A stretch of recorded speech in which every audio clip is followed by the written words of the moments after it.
ঈদের আনন্দে মিলিত হলেও রাজনীতির উত্তাপ চোখে পড়ার মতো ছিল নোয়াখালীর দ্বীপ উপজেলা হাতিয়ায়। ঈদ পুনর্মিলনী অনুষ্ঠানে বক্তৃতা করতে এসে সরকারকে এক প্রকার আলটিমেটামই দিয়ে দিলেন বিএনপির কেন্দ্রীয় নেতা মাহবুবুর রহমান শামীম।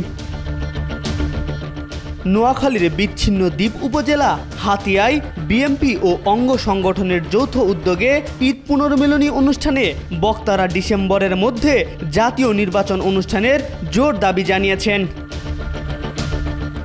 মঙ্গলবার বিকেলে তমরুদ্দি বাজারে এ অনুষ্ঠান অনুষ্ঠিত হয়। এতে প্রধান অতিথি হিসেবে উপস্থিত ছিলেন বিএনপির কেন্দ্রীয় নির্বাহী কমিটির চট্টগ্রাম বিভাগীয় সাংগঠনিক সম্পাদক মাহবুবুর রহমান শামীম।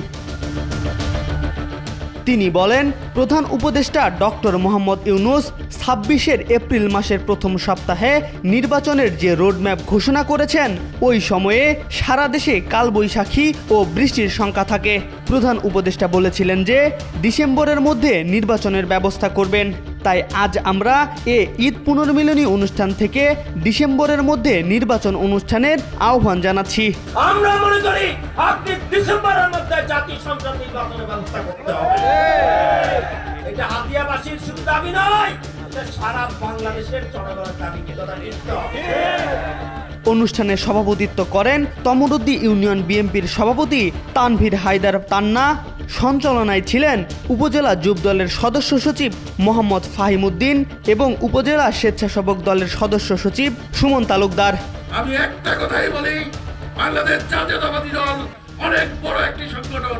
আমাদের মতপার্থক্য থাকতে পারে, যদি আদর্শগত মিল থাকে, নেতা নেত্রীর মিল থাকে, আগামী নির্বাচনে যিনি তাদের শীষ দিয়ে হাতিয়ার মাটিতে আসুন না কেন, আমরা সবাই তাদের শীষ প্রার্থীকে বিজয়ী করব।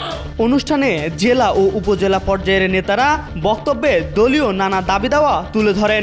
যার গুণাবলী আছে সে নমিনেশন পাইব। তাহলে এমনি বড় বড় কথা বলে আপনি টাকা আছে তাহলে হবে, তা হবে না। এই অনুষ্ঠান কেবল একটি পুনর্মিলনী নয়, ছিল আগামী দিনের রাজনৈতিক লড়াইয়ের প্রস্তুতি সভাও।